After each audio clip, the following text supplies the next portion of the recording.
네, 지난 시간에 이어서 예후에 관한 말씀을 오늘 드리고자 합니다.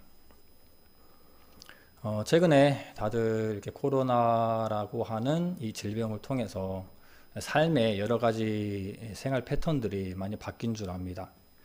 저도 마찬가지로 많은 것들이 바뀌었고 밖을 많이 다니지 못하고 있는 상황인데요. 최근에는 여러 가지 일을 집에서 있다 보니까 여러 가지 일들 중에 동전을 세는 일을 했습니다. 동전을 다 꺼내와서 한번 세어보자. 그래서 우리 현금을 좀 만들어 보자 라고 해서 동전을 다 꺼내왔는데 생각보다 500원짜리가 굉장히 많더라고요. 100원짜리랑 500원짜리랑 이것저것 있었는데 이제 장난이 발동돼서 자매랑 먼저 가지고 간 사람이 가지는 거다. 그래서 500원짜리를 아주 막 빠르게 찾는 시간들을 가졌습니다. 그러다 보니까 처음에는 굉장히 많이 보이더라고요. 이 500원짜리가 정말 손이 눈을 못 따라갈 정도로 빨리 움직여야 되는데 후에는 잘 안 보이더라고요. 그래서 갑자기 손이 겹치기도 하고 그 열정에 같이 웃기도 하고 했었는데 모르겠습니다. 성도님들은 집에서 어떤 시간들을 보낼지 모르겠지만 동전 세는 일들을 한 번쯤 해봤을지 않을까라는 생각도 드는데 좀 시간이 갔다기보다 다 많은 500원짜리 동전을 찾다 보니까 후에는 잘 안 보이더라고요. 어느 순간 그 빠른 손길이 없고 잘 안 보이는 그 시간에 갑자기 어쩌다 하나씩 보이면은 빨리 집어가고 또 어쩌다 하나씩 보이면은 집어가고 다 나왔나 하지만 또 100원짜리를 집다 보다가 모으다가 다시 500원짜리가 보여서 집곤 했습니다. 이런 생각이 들더라고요. 이 마지막 때에 이방인의 때가 다 되면 이방인의 충만한 숫자가 다 차면이라는 것은 어떤 의미일까? 오늘도 100명, 내일도 100명, 그 다음날도 100명 이렇게 구원받는 무리들이 100명씩 늘어난다면 하나님께서 그 일들을 날짜를 정해서 끊어버리실까? 그러지는 않으실 것 같은데 혹 그러면 언젠간 이 그리스도인들이 태어나는 복음이 전해지는 일들이 확 줄어버리지 않을까라는 생각이 들더라고요. 하지만 하나하나씩 어쩌다 보이는 500원짜리 동전들처럼 이 마지막 때에도 불구하고 영원히 태어나는 일들은 가능하겠구나. 이 일들은 어떻게 전 세계 동시다발적으로 이런 일이 있을 수 있을까? 지금 일을 보니까 질병도 마찬가지고 이 세대가 지나가는 다음 세대들은 정말 하나님을 찾지 않는 세대가 올 거라는 생각이 들어요. 그렇다면 그때는 정말 구원받는 무리들이 뜸하게 되겠죠. 언제가 될지 모르겠지만 또 이 질병이 그치고도 많은 복음들이 전해질 기회가 있을지 모르겠지만 언젠가는 이런 환경에 하나님을 찾지 않는 이 환경들이 머지않아 올 것 같다라는 생각에 좀 하나님 오래 참으시기 때문에 지금도 늦지 않았구나, 많은 복음을 전하기 위해서 애써야 되겠구나라는 생각을 한번 하곤 했습니다. 그래서 우리가 해야 될 것은 지금 우리의 세대가 다음 세대를 위해서 이 믿음을 지키는 것이 굉장히 중요하겠다는 생각이 들어요. 그래서 우리 세대가 한결같은 믿음을 가지고 있어야겠다. 하지만 우리가 지금 교회 안에 보면은 한결같은 믿음을 가지기에 좋은 여건들이 아닙니다. 특히나 우리에게 가장 중요하고 기본이 되는 것은 모임에 함께 하는 것인데 지금 모이지 않는 이 형편들은 생활 속에 좋은 습관을 가지는 선배되는 그리고 신앙생활을 열심히 하고 뭔가 그러한 성도님들도 마찬가지고 이제 막 초신자의 신앙생활하는 초신자들도 마찬가지고 점점 마음들이 무뎌지는 것은 다 일반입니다.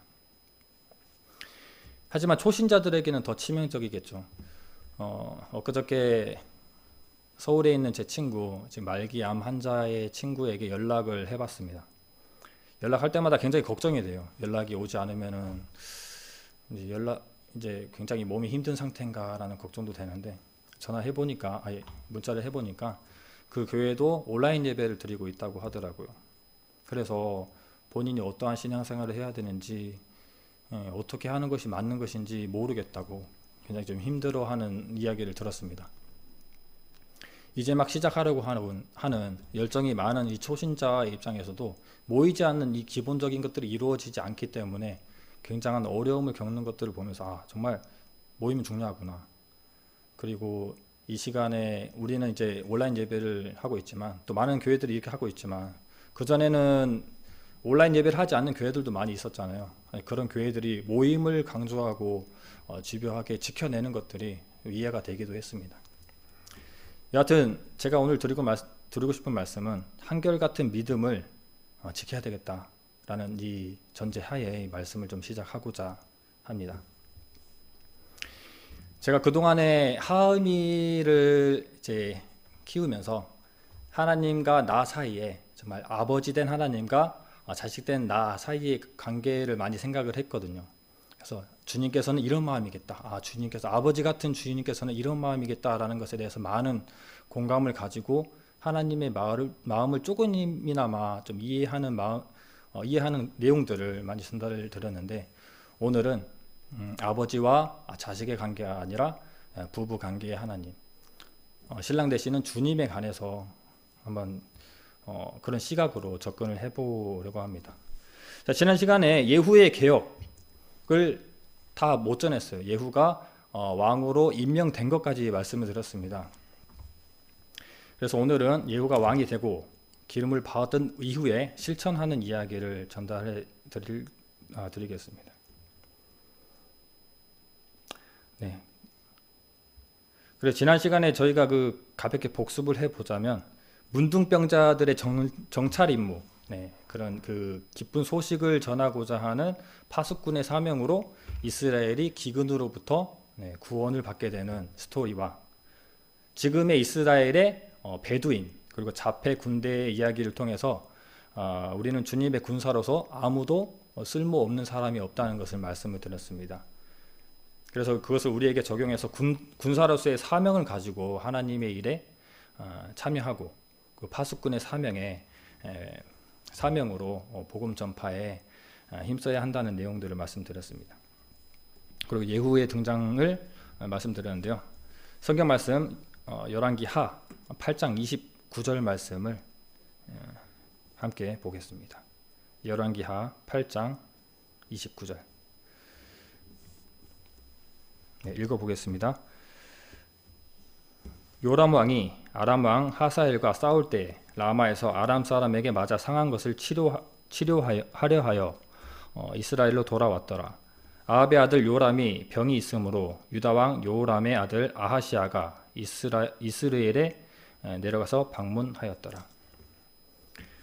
지금 배경은 북이스라엘이 하사엘이 이끄는 아람과 전쟁을 하는데 남유다의 아하시아 왕과 함께 가는 겁니다. 가서 전쟁을 하고 있어요. 길랏 라못에서 전쟁을 하고 있는데 요람 왕이 부상을 당했습니다. 부상을 당했더라도 왕이라면 끝까지 전장에서 싸워야 될 건데 그 부상으로 인해서 이스라엘로 돌아오게 돼요. 그렇다면 둘 중에 한 명이라도 전장에 왕이 있어야 될 텐데 희한하게도 남유다의 아하시아 왕도 이 요람을 보기 위해서 이스라엘로 가게 됩니다. 문병의 개념이겠죠. 참, 이 두 왕은 왕의 자격이 없다는 생각이 듭니다. 아합만 해도 치명상을 입고 정말 죽을 때까지 싸우다가 돌아오기도 했는데 이 요람, 아하시아 이 사람들은 가볍지 않았을지 모르겠는데 이 부상을 통해서 그 성으로 돌아온 것을 보면은 왕의 자격이 없는 모습들을 보게 됩니다. 이때 예후는 왕이라는 왕의 기름 부음을 받고 왕의 선포가 되자마자 바로 하나님께 받은 그 메시지를 실천하기 위해서 이스라엘로 가게 됩니다. 열왕기하 9장 16절 말씀을 제가 읽어 보겠습니다. 예후가 병거를 타고 이스라엘로 가니 요람이 거기 누웠음이라. 유다왕 아하시아는 요람을 보러 내려왔더라. 요람과 아하시아가 같이 있을 때 예후는 병거를 타고 이스라엘로 진격을 하게 됩니다. 반역을 일으키기 위함인데 하나님의 기준에서는 반역이라기보다 혁명이 더 맞겠죠. 이때 예후가 왕을 죽이기 위해서 이스라엘로 가고 있고, 그리고 예후의 무리를 바라본 요람은 파수꾼을 보내게 됩니다. 파수꾼을 보내서 저 미친듯이 전차를 보는 저 사람은 이 좋은 일로 오는 것인지 나쁜 일로 오는 것인지를 확인하기 위해서 파수꾼을 보내는데 파수꾼은 예후에게 가서 물어봅니다. 평안이냐? 네가 오는 것이 좋은 소식이냐라고 물어봤을 때 예후는 그게 너랑 무슨 상관이냐? 내 뒤를 따라라 라고 얘기를 합니다. 그래서 파수꾼이 돌아오지 않자 요람이 또 파수꾼을 보냅니다. 또 다음 파수꾼도 가서 평안이냐? 물어봤더니 그게 너랑 무슨 상관이냐? 나를 따라라 라고 해서 결국 요람이 직접 이게 반역인지 평안인지 확인하기 위해서 가게 됩니다. 가서 이제 묻습니다. 요람이 예후를 보고 네가 오는 것이 평안이냐 라고 얘기했더니 열왕기하 9장 22절에 요람이 예후를 보고 가로되 예후야 평안이냐 대답하되 내 어미 이세벨의 음행과 술수가 이렇게 많으니 어찌 평안이 있으랴 라고 반역임을 혁명임을 말하게 됩니다. 이때 요람은 아하시아 왕에게 반역입니다 라고 얘기를 하고 그 자리에서 화살을 맞고 죽게 됩니다. 아하시아도 이제 도망갈 준비를 하겠죠.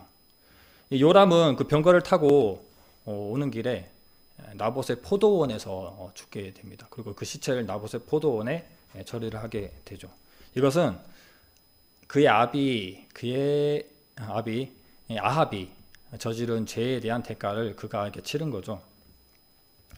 아합이 나봇의 포도원을 취하기 위해서 나봇과 그의 아들들을 죽였던 것들을 기억하면은 이 사람이 요람이 그곳에서 죽은 것은 나봇과 그의 아들들의 피를 갚아주는 의미를 가집니다. 그리고 아하시아 왕도 이제 도망을 가겠죠. 왜냐하면 이 아합에게 관련된 이 오므리의 왕조의 모든 남자들을 죽이라고 했는데 마침 이 아하시아도 연관이 있습니다. 그 남유다의 아달랴의 아들이기 때문에 아하시아도 죽이게 되죠. 한 곳에서 이 두 왕을 죽이는 것은 굉장히 쉽지 않죠. 굉장히 어려운 일이죠. 그들의 군사가 있을 건데 어떻게 죽였을까라고 생각하지만 이 배경이 굉장히 좋습니다. 반역과 혁명을 일으키기가. 왜냐하면 이 군대는 전장터에 있어야 될 상황이잖아요. 길르앗 라못에서 정말 미친 듯이 싸우고 있을 이 시간에 오히려 이 성은 비어 있는 자리잖아요. 그래서 그곳에 있는 왕과 관련된 많은 사람들이 죽임을 당하기에 아주 적절한 환경을 만들고 있었습니다. 그리고 이 아하시아는 무기토까지 도망가서 거기서 죽게 됩니다. 두 명의 왕이 이렇게 죽게 되죠. 그리고 성에는 이세벨이라고 하는 여자가 있었습니다. 나이가 많이 늙었겠죠. 열왕기하 9장 30절 31절을 제가 읽어드리겠습니다. 예후가 이스르엘에 이르니 이세벨이 듣고 눈을 그리고 머리를 꾸미고 창에 바라보다가 예후가 문에 들어오매 가로되 주인을 죽인 너 시므리여 평안하냐 라고 얘기를 합니다. 이세벨은 끝까지 굽힘이 없어요. 이 예후가 반역을 일으키고 오는 것을 보고 너 주인을 죽인 너 시므리여 평안하냐 라고 얘기합니다. 시므리랑 예후는 아무 관련이 없죠. 하지만 시므리란 인물은 오므리라고 하는 이 왕조와 굉장히 초반에 내전을 치렀던 사람이기도 합니다. 시므리가 엘라, 바사 왕조의 멸절이 엘라 때 이루어지잖아요. 엘라 왕 때. 이 엘라 왕을 시므리, 전차부대 절반의 장관인 시므리가 반역으로 왕권을 탈취하게 됩니다. 이때 군대 장관이었던 오므리가 돌아와서 반란을 일으켜서 왕권을 잡았으면 차라리 내가 잡지, 군대 절반의 장관인 너가, 시므리가, 너 따위가 해서 단 7일 만에 오므리 왕조가 왕권을 잡게 되는. 아무튼 그 주인을 죽이고 주인을 죽였던 그 반역을 일으킨 시므리라고 얘기하는 것은 그런 의미를 가지는 것이죠. 이 이세벨을 보면은 이 죽음을 감지하고 했던 행동들을 보면 굉장히 얼마나 독하고 지금 말로 센 언니의 모양인지 알게 됩니다. 죽음을 감지하고 이 이세벨이 한 것은 숨거나 제사를 훔치거나 짱박아두거나 이런 것이 아니고 죽음을 감지하고 화장을 하고 꾸미고 아주 단아하게 이렇게 있었던 것 같아요. 이때 예후가 물어보죠. 그쪽에 내 편이 될 사람이 누구 없냐라고 했을 때 두 어명의 내시가 딱 얼굴을 보여주죠. 그래서 이세벨을 창밖으로 던져버립니다. 그리고 전차로 그 시체를 막 밟아버려요. 그리고 예후는 가서 먹고 마시고 있어요.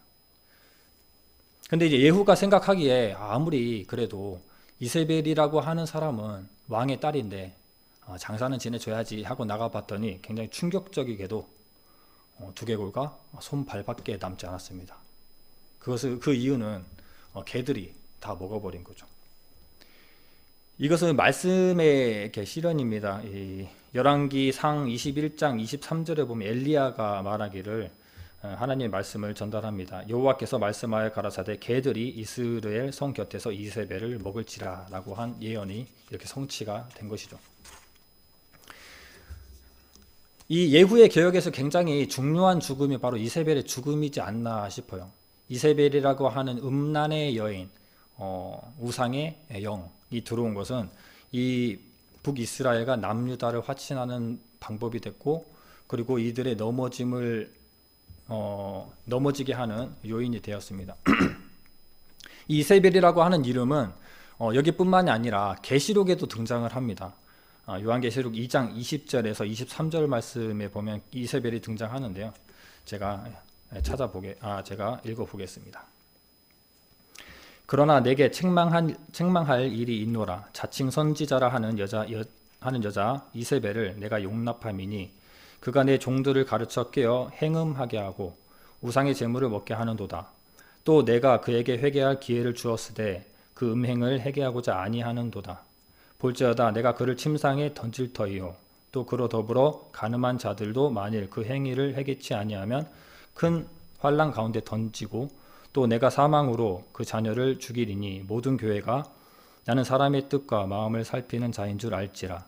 내가 너희 각 사람의 행위대로 갚아주리라. 네, 여기에 보면은 같은 인물은 아닌 것 같아요. 아마 같은 이름을 가진 동명이인인 것 같은데 어떤 성경에는 상징적으로 이세벨의 행위와 같기 때문에 이세벨이라고 썼다라고도 얘기합니다. 뭐 이것이 맞든 저것이 맞든 아무튼 이세벨과 같은 사람이에요.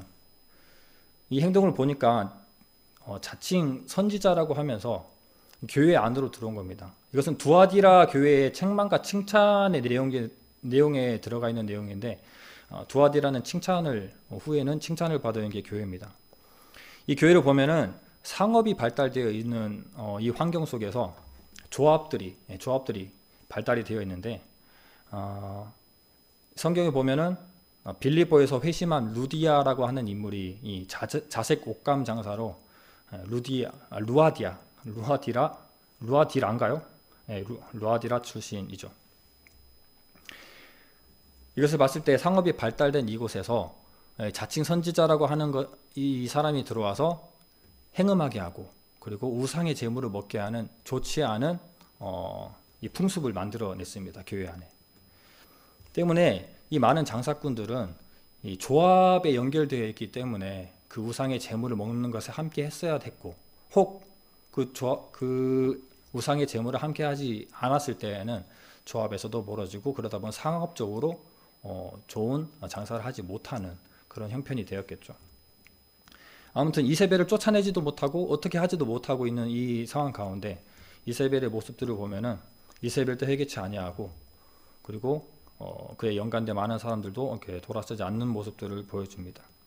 이세벨이 가지고 왔던 것을 보면 음행이라고 하는 우상의 제물을 음행이라고 하는 우상의 풍습, 그 우상의 제물을 먹는 잘못된 풍습들을 가지고 왔던 것을 보면은 오늘 보고 있는 이 예후의 개혁에 있는 이 이세벨이 시돈에서 우상을 가지고 북이스라엘과 남유다를 얼마나 더럽히고 우상으로 물들게 했는지 한 사람의 영향력을 또 볼 수 있습니다. 때문에 예후의 개혁에 등장하는 이 이세벨의 이야기가 지금과는 아무런 관련이 없는 것이 아니라 초대교회에도 이런 이세벨과 같은 이세벨의 역할을 하는 사람이 있었던 것을 기억하면은 지금 우리 삶 속에도 우리 교회에도 우리 모임에도 나의 개인적인 모든 삶 속에도 이세벨의 영이 늘 간섭하는 것들을 알 수가 있습니다. 때문에 사단은 우리가 무엇으로 잘 넘어지는지를 알기 때문에 꾸준한 유혹들을 이겨내야 함을 또 주의를 해야 된다는 말씀을 드립니다. 아무튼 이 중요한 인물 이세벨이 죽었고 이 개혁의 일들은 끝난 게 아니죠. 아합의 집안의 모든 남자들을 죽여야 되는 사명이 있기 때문에 아합의 집안의 남자들을 죽이기 위해서 바로 움직입니다. 예후는 조금 더 쉬거나 지체하지 않고 바로바로 일들을 진행합니다. 열왕기하 10장 11절 말씀을 찾아서 제가 읽어보겠습니다. 예후가 무릇 아합의 집에 속한 이스라엘에 남아있는 자를 다 죽이고 또 그 존귀한 자와 가까운 친구와 제사장들을 죽이되 저에게 속한 자를 하나도 남기지 아니하였더라. 네, 오늘 이 컴퓨터를 가지고 와서 설치를 했는데 그 사람의 관계를 알아야지 우리가 이해할 수 있을 것 같아서 오므리 왕조에는 아합은 시돈의 딸 이세벨과 결혼했고 아하시아와 요람이라는 그 자녀가 뒤에 있습니다. 그리고 남유다에도 연결이 되어 있죠. 아합과 이세벨 사이에 아달랴가 태어났고 이 아달랴는 요사밧의 아들 요람과 결혼해서 아하시아라고 하는 이 전쟁터에서 죽었던 왕을 낳게 됩니다. 이 아하시아라고 하는 왕은 왕권을 잡을 때 모든 형제들이 죽게 돼요. 그 아라비아의 어떠한 사람들을 통해서 형들이 다 죽게 되고 혼자 남았습니다. 그러니까 유다의 혈통이 혼자 남은 거나 마찬가지죠.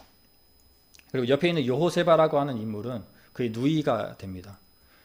이것은 후에 오늘 다룰 수 있을지 모르겠지만 이 아달랴를 통해서 또 예수님의 라인, 이 다윗의 라인이 끊어지는 것들을 끊어질 위기를 얘기를 할 건데요. 할지 모르겠네요. 아무튼 예후는 이렇게 아합의 집안의 남자들을 죽이러 가게 됩니다. 그래서 어떠한 사람들을 죽이느냐? 예후에게 속한 모든 사람들, 그 성에 있는 사람들과 왕자들과 그리고 제사장들과 친구들, 모든 사람들을 죽이게 되죠. 이제 사마리아 성에 먼저 예후가 편지를 보냅니다. 가서 왕을 한 명 준비해서 우리가 전쟁을 한판 붙자라고 얘기하니까 그곳에 있는 지도자들이, 사마리아 성에 있는 지도자들이 저 예후는 두 왕을 죽이고 온 사람인데 우리가 어떻게 이길 수 있겠냐 라고 해서 어떻게 할까 정말 긴장하고 있는 가운데 예후가 그러면은 너희들 거기에 있는 왕의 후손들, 왕의 자손들 70명의 머리를 다 베어서 가져와라 라고 하는 굉장히 무리한 부탁을 합니다.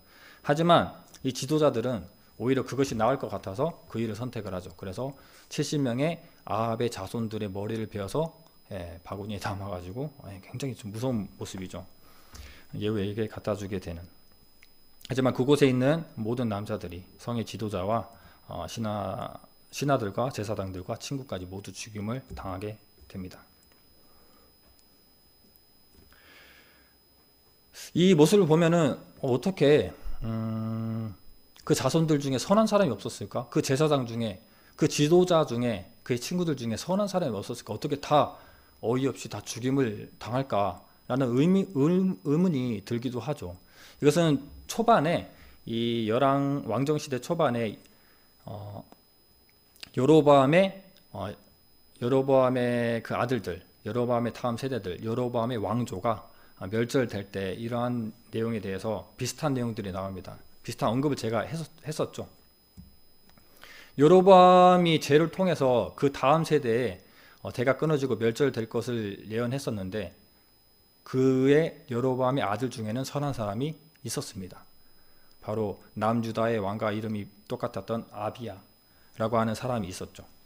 이 아비야는 병이 들었습니다. 그래서 아비야의 어머니가 이 아비야를 데리고 다니는 이야기가 나오는데 결국 이 아이는 병으로 죽게 됩니다. 하지만 환난으로 멸절당하는 정말 피에 처절한 잔인한 그 죽음을 맛보지 않고 오히려 그가 선한 자였기 때문에 하나님께서 먼저 병으로 죽게 하신 것들을 보면은 아마도 이 시대에 수많은 사람들이 아합과 관련된 모든 남자들이 죽었지만 그 가운데에는 억울한 사람이 있었을까라는 의문에 대해서는 우리가 고민할 필요가 없는 것 같습니다.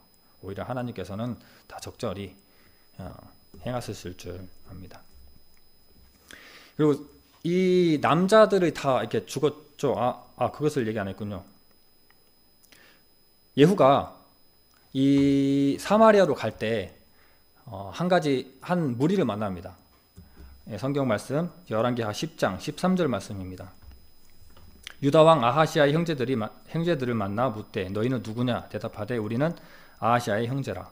이제 왕자들과 태후의 아들들에게 문안하러 내려가노라. 네. 사실 예후가 개혁하기에는 북이스라엘은 충분히 자기가 개혁할 수 있어요. 하지만 남유다까지 간섭하기는 힘들지만 남유다에도 아합의 피가 남아 있거든요. 그래서 이 아합에 있는 아하시아의 무리들, 아하시아에 관련된 이 사람들이, 왕족들이, 그리고 친척들이 이 요람의 소식을 듣고 문안하러 오는 겁니다. 요람의 소식이 아니고 그의 왕자들에게 문안하러 오는 겁니다. 친척들을 포함해서 총 44명이 이 자리에서 죽임을 당하게 되죠.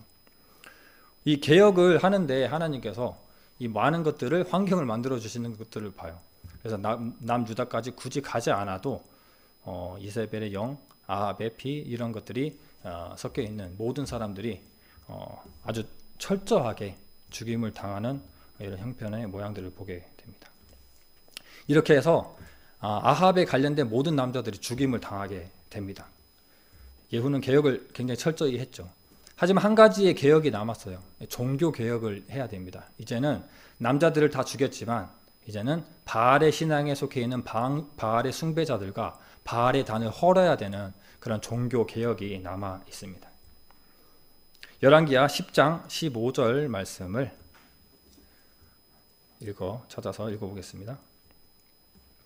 예후가 거기서 떠나가다가 레갑의 아들 요나답이 맞으러 오는 것을 만난지라. 그 안부를 묻고 가로되 내 마음이 내 마음을 향하여 진실함과 같이 내 마음도 진실하냐? 요나답이 대답하되 그러하니이다. 가로되 그러면 나와 손을 잡자. 손을 잡으니 예후가 끌어 병거에 올리며. 이 종교 개혁을 하기 위해서 가는 길 한 사람을 택해서 그와 함께 하게 합니다. 그 사람은 바로 레갑의 아들 여호나답. 이 사람은 그냥 평범한 사람은 아닙니다. 굉장히 선한 영향력을 미쳤던 철저한 사람이죠. 어떻게 이것을 알 수 있느냐 하면은 우리가 레갑의 자손들이라고 하죠. 레갑 자손들은 포도주를 멀리하고 굉장히 철저하게 나실인과 같은 삶을 살았던 사람들이에요. 누구의 말씀을 따라? 레갑의 아들 여호나답. 뒤에 예레미야서에 보면은 요나답이라고 되어 있습니다. 요나답과 여호나답은 같은 이름이에요. 그러니까 레갑 자손이라기보다 요나답의 자손이 더 맞겠죠. 그 자손들은 굉장히 철저하게 자기의 조상들의 말을 믿고 따랐던 사람입니다. 구별되었던 나실인과 또 신약의 그리스도인들처럼 구별되었던 삶을 살았던 그들처럼 이 족속의 사람들은, 이 가문의 사람들은 철저하게 그의 조상의 말을 듣고 구별된 삶을 살았던 사람이에요. 그러다 보니까 이 요나답이라고 하는 사람은 이 주변 사람들에게 굉장히 좋은 영향력을 가진 사람이었을 거예요. 그래서 이 종교 개혁에 함께 하는데 큰 힘이 되었고 많은 사람들로 하여금 동참할 수 있었던 그런 영향력을 가진 사람입니다. 이 부분에 대해서 또 말씀드릴 수 있는 게 이렇게 선한 영향력이라고 하는 이 요나답이라고 하는 사람들이 왜 중요하냐. 제가 최근에 사도행전을 읽고 있는데 사도행전에는 또 이러한 말씀이 나오더라고요. 아까 말씀드린 대로 나실인과 그리고 구별되어서 살아가는 사람들, 요나답의 후손들과 또 신약에 보면은 나오는 것이 바로 우리가 다 아까 말씀드린 대로 그리스도인이죠. 그리스도인이라고 불리는 이 내용들을 제가 읽어드리겠습니다. 사도행전 11장 24절로 26절입니다. 바나바는 착한 사람이요 성령과 믿음이 충만한 자라. 이에 큰 무리가 죽게 더하더라. 바나바가 사울을 찾으러 다소에 가서 만남에 안디옥에 데리고 와서 둘이 교회에 1년간 모여 있어 큰 무리를 가르쳤고 제자들이 안디옥에서 비로소 그리스도인이라 일컬음을 받게 되었더라. 바나바라고 하는 사람은 굉장히 선하고 착한 사람이었습니다. 그의 영향력을 통해서 많은 사람들이 주님께 더하게 되는 일들을 보게 되죠. 그리고 후에 바나바와 사울이 1년간 그 일을 했을 때 많은 사람들로 하여금 그리스도인 되게 했고 그 그리스도인들의 삶과 삶의 모습들이 다르다는 것을 느꼈겠죠. 그래서 저 사람들은 그리스도인이라고 이름을 이때부터 붙인 겁니다. 이 일을 봤을 때 하나님의 편에서 정말 구별된 삶을 산 이런 사람들이 얼마나 중요한지를 또 한번 우리에게 교훈을 주기도 합니다. 그래서 이러한 사람들로 하여금 존경과 칭찬을 그리고 선한 영향력을 가진 여호나답은 이 종교 개혁을 위해서 굉장히 필요했던 인물이죠. 그래서 이제 이 종교 개혁을 합니다. 예후가 백성들에게 가서 못 백성을 모아서 얘기합니다. 아합은 바알을 조금 섬겼지만 나는 바알을 믿는 사람들은 조금도 용서하지 않을 거야 라고 얘기해야 맞을 것 같은데, 그렇게 하면은 못 잡아내겠죠. 그래서 약간의 트릭을 씁니다. 아합은 바알을 조금 섬겼지만 예후는 더 많이 섬길 것이다. 우리 다 같이 예배 드립시다. 모이세요 라고 얘기를 하는 겁니다. 사람들은 예후가 어떤 일을 했는지 모르죠. 종교개혁을 행하는지도 모릅니다. 그래서 그가 왕권이 이제 힘을 얻게 되니까 사람들을 모아서 우리 한번 바알을 더 열심히 섬겨봅시다. 나는 바알을 더 좋아하는 사람이에요 라고 거짓말로 사람을 모으기 위해서 꿰게 됩니다. 이때 바알의 숭배자들은 한 곳에 모이게 되고 문 앞에는 후에 도망칠 사람들을 죽이기 위한 사람들을 데려다 놓고, 사람들이 있을 때 한 명도 도망가지 못하도록, 살아서 나가지 못하도록 작전을 짜놓습니다. 그리고 그들과 번제를 드리고 다른 제사를 드릴 준비를 하면서 그들을 다 그 자리에서 몰살시키게 되죠. 이렇게 됨으로 바알의 숭배자들이 모두 몰살당하게 됩니다. 그리고 중요한 것은 그 바알의 제사의 모든 기구와 기관들을 다 회파시켜야 되겠죠. 이것은 종교개혁을 했던 모습들 속에 공통적으로 나타나는 일들입니다. 바알이 목상들을 헐어버리고 당을 회파해서 화장실로 만들어버립니다. 변소로 만들어버리는 일이 있게 됩니다. 이렇게 해서 이 종교개혁은 아주 철저하게 또 잘 행하여서 이루어지게 됩니다. 예후는 하나님의 받은 말씀을 잘 실천을 한 사람입니다. 하지만 이름에도 불구하고 후에 금송아지를 남겨놓음으로 여로보암의 길을 쫓아가게 되어서 그의 뒤에 4대손까지만 3대손인가 4대손까지만 허락하게 되고 그도 멸절의 예언을 받게 되는 어리석은 신앙을 다시 고집하게 되는 모습으로 돌아가게 됩니다. 이 일을 봤을 때 우리가 이 종교개혁과 아합의 피섞인 남자들을 모두 죽임을 당한 이 멸절을 통해서 어떤 것을 배워야 할까라는 것을 우리가 우리 삶 속에 어떠한 방법으로 적용해야 될까를 잘 찾아봐야 됩니다. 사실 이 바알의 신앙에서 하나님의 신앙으로 돌아오는 것과 또 그들이 심판받는 모습들을 보면은 우리의 옛사람을 또 떠오를 수 있습니다. 우리는 죄성이 있고 죄에는 확장성이 있기 때문에 우리는 꾸준히 옛사람의 성향을 따라서 돌아가게 돼요. 저는 이런 생각을 많이 했습니다. 옛사람을 버리는 것은 종이를 접는 것과 같다라는 말을 했습니다. 처음에는 눈에 확연히 드러나고 큰 죄악들 같이 보이는 뭐 술이나 도박이나 여자 이런 부분들은 크게 접어낼 수 있습니다. 하지만 접으면 접을수록 이 죄들을 접기가 힘들어요. 왜냐하면 종이는 두꺼워지고 그렇기 때문에. 그럼 접으면 접을수록 나는 그 종이를 꾹꾹 누르고 있어야 됩니다. 그래서 옛사람을 버리는 행위는 이처럼 이 죄악들을 접어가는 것 같다라는 표현을 했는데, 그때 목사님께서인가 저희 자매가 얘기했나 모르겠지만 고무줄을 당기는 것 같다라는 이렇게 표현을 하시더라고요. 그게 더 훨씬 더 적절한 것 같더라고요.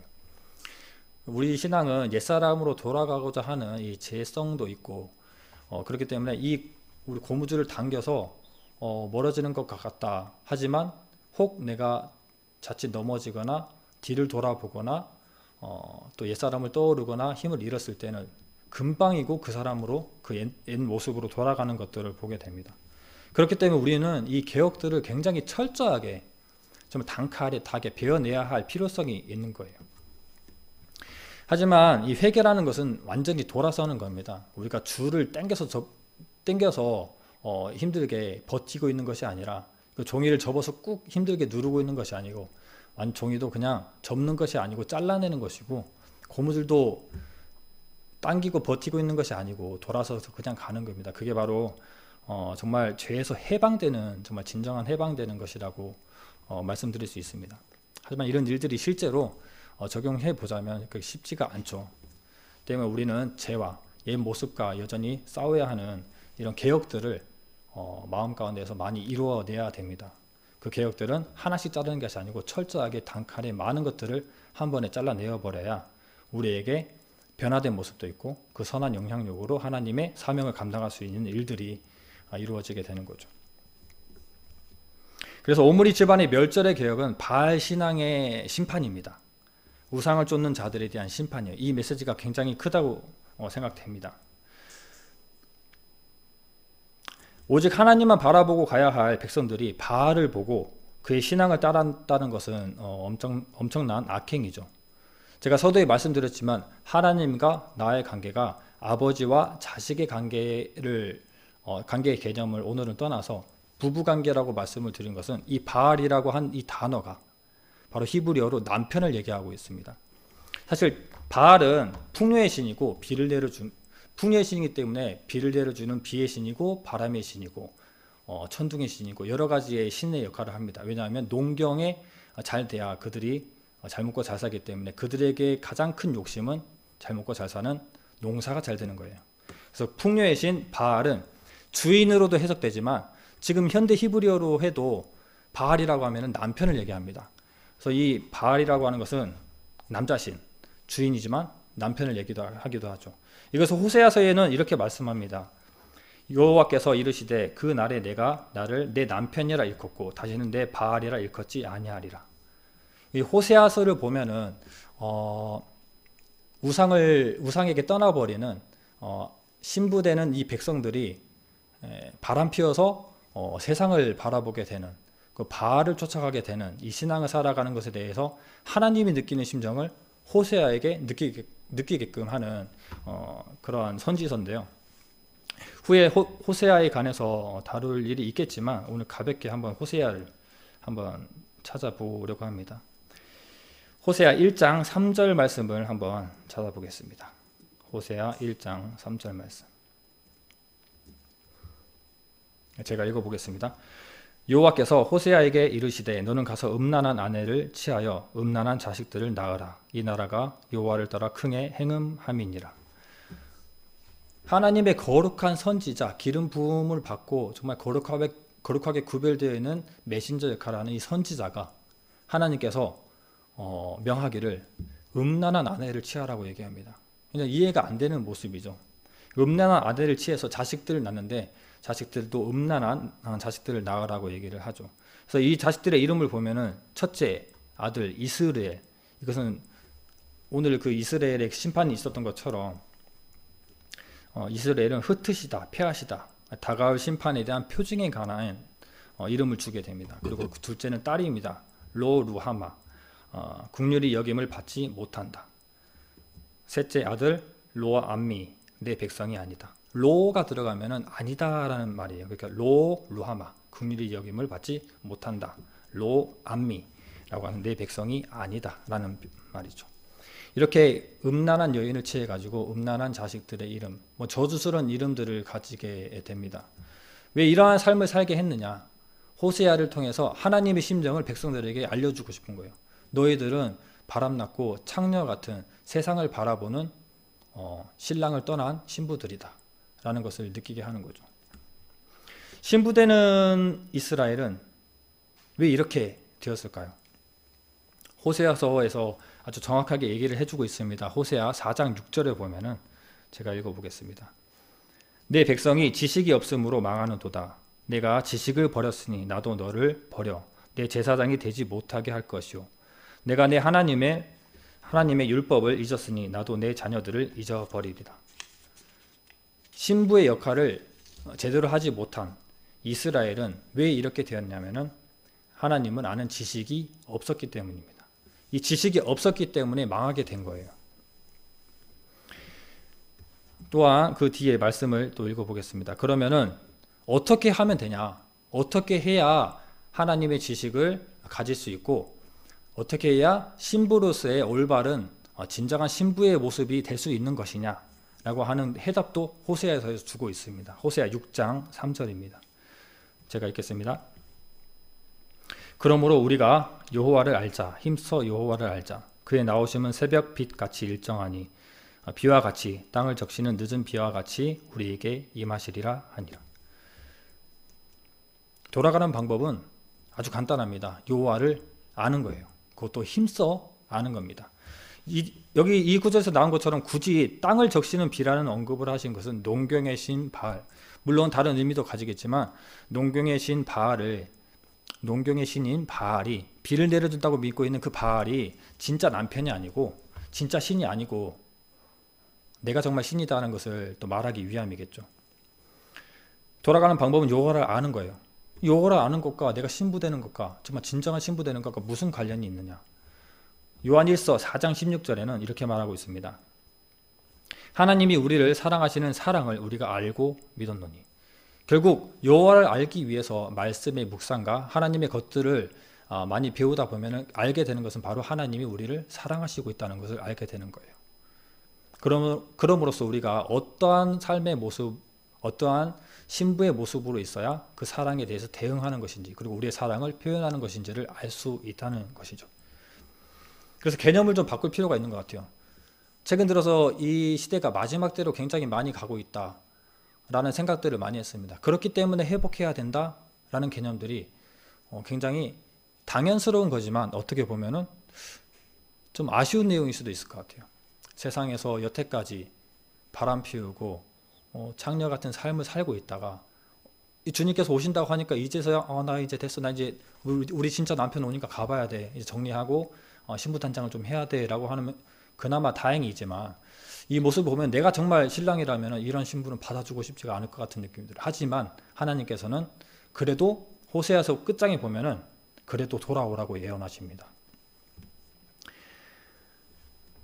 이것을 보면은 하나님의 심정을 알 수가 있죠. 또 중간 말씀에 보면 호세아에게 말합니다. 이 아내가 또 바람을 피워서 이렇게 노예로 팔려간 것 같아요.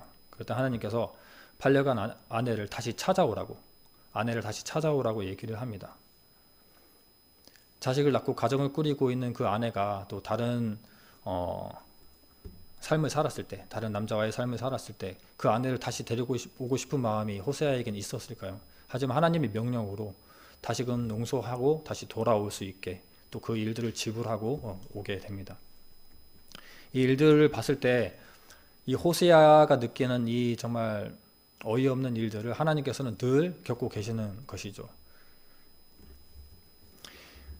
제가 최근에 이제 마지막 때에 관해서 많이 이렇게 찾아보기도 하고, 그리고 이 시대가 어떻게 흘러가는지에 관해서 이스라엘의 여러 뉴스거리들을 다루고 있는 브레드 TV를 좀 자주 보곤 합니다.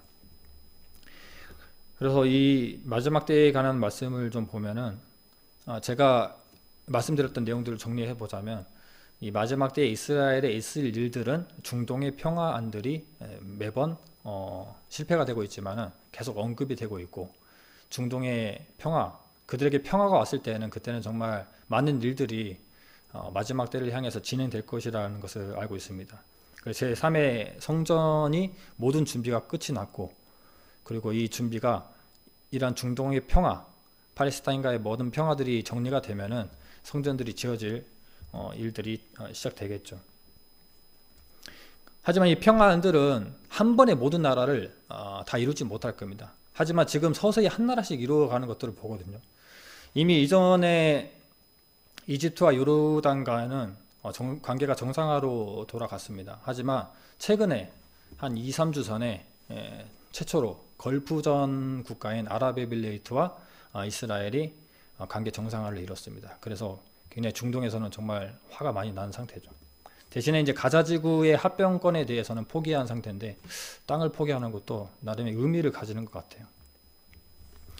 아무튼 이러한 일들을 봤을 때, 그리고 그들이 이 복음이 이 이방인의 땅에는 복음이 점점 그쳐가고 오히려 이스라엘로 복음이 들어가고 있는 것들을 보면은 정말 임박했다라는 것을 알 수가 있는데,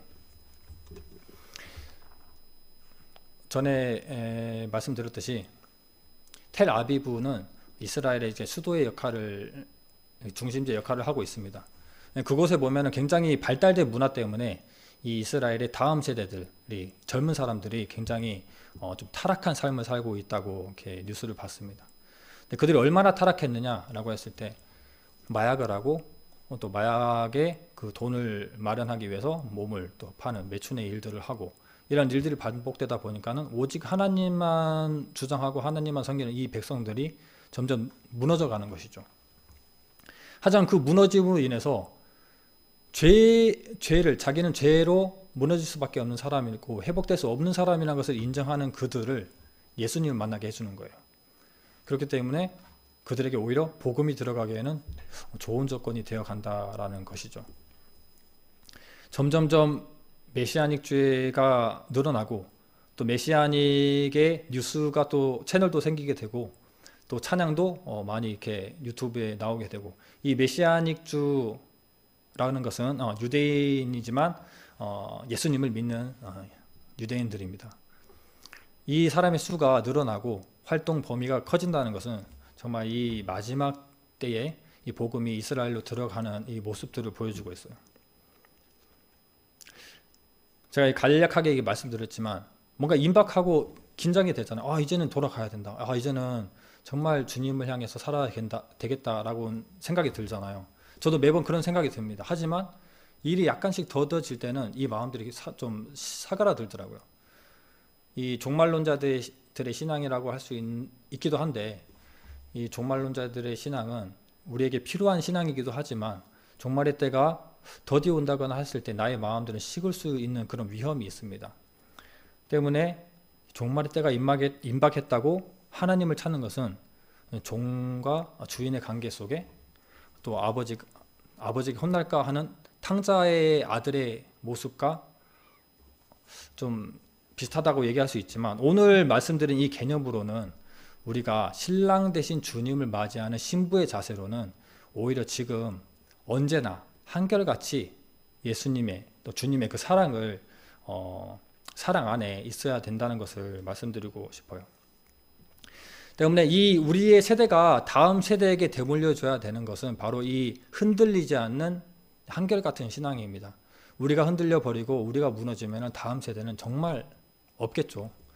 다음 세대는 하나님을 접할 수 있는 이런 예배 모임들도 굉장히 힘들어질 수도 있고, 또 많은 사람들이 하나님 찾지 않기 때문에 덩달아 세상에 빠질 위험도 크고, 또 세상의 즐거움과 세상의 쾌락들이, 또 세상에서 요구하는 많은 시간적 요인들이 하나님께 예배드리는 이 시간들을 많이 뺏어가게 됩니다. 때문에 우리 이 세대가 해야 될 것은 한결같은 신부의 모습으로, 진정한 신부의 자세로 신랑을 맞이할 준비를 늘 하면서 있는 이런 개념 가운데 하나님을 섬기는 것이 더 올바르지 않을까라는 생각에 말씀을 드립니다. 결론으로 한번 정리해 보자면, 예후의 개혁은 옛사람을 버리는 개혁입니다. 그리고 예후의 개혁은 종교적으로 바알을 버리는 진정한 남편과의 관계 회복을 위한 종교 개혁입니다. 또한 호세아서를 통해서 말씀하셨듯이 하나님을 아는 것이 이 회복의 방법이고, 하나님을 힘써 아는 삶이 어느 때보다 더 중요한 시기가 바로 지금이라는 말씀을 드리고 싶습니다. 모임은 서두에 말씀드렸듯이 공동체의 기본입니다. 하지만 이 모임이 허락되지 않은 이 시기에 개인적인 생활 방식 속에서의 예배, 즉 말씀과 기도라고 하는 것은 굉장히 중요합니다. 이 생활 방식 속의 예배인 말씀과 기도를 잃어버리면 우리는 예배를 잃어버리는 사람들이 되겠죠. 때문에 이것이 바로 신랑을 대하는 주님을 한결같이 사랑하는 방법이지 않나라는 생각에 오늘 이 말씀을 드립니다.